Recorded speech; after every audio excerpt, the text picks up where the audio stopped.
Hi friends, good morning. Happy Sunday সবাইকে। আর কি বলবো বলো, যা ওয়েদার দুদিন থেকে এরকম যদি চলতে থাকে, আগামী আর 2-3 দিন যদি এরকম চলতে থাকে, তাহলে জানি না কি অবস্থা যা হবে। মানে সবার শরীরের কথাও বলছি, আর এই ওরকম ওয়েদার মানে বুঝতেই পারছো, প্রচণ্ড বাজে অবস্থা।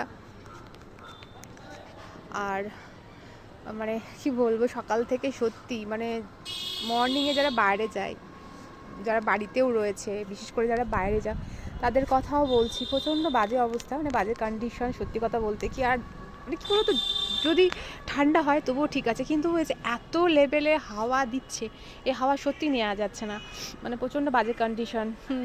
এরকম কালকের দিন জানি না কীরকম হবে, ঠাকুর করে যেন বেটার হয়, একটু রোদের দেখা পাওয়া যায়। আকাশের অবস্থা তো দেখতেই পাচ্ছ, এরকম গুরুগম্ভীর অবস্থা।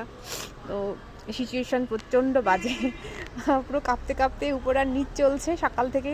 কিছু করার নেই, যেটা করার সেটা করতেই হবে। অন্তত মর্নিং থেকে যে কাজের শিডিউল থাকে সেগুলো তো কমপ্লিট করতেই হবে, কিছু করার নেই। তো এই অবস্থাতেই চলছে সবার, শুধু আমার না, প্রত্যেকেরই একই অবস্থা। তো সবাই সাবধানে থেকো, এটাই বলবে, এর থেকে বেশি কিছু বলার নেই, কারণ প্রকৃতির সঙ্গে আমরা কেউ পেরে উঠবো না। চলো টাটা, বাই বাই, সবাই ভালো থেকো, সুস্থ থেকো।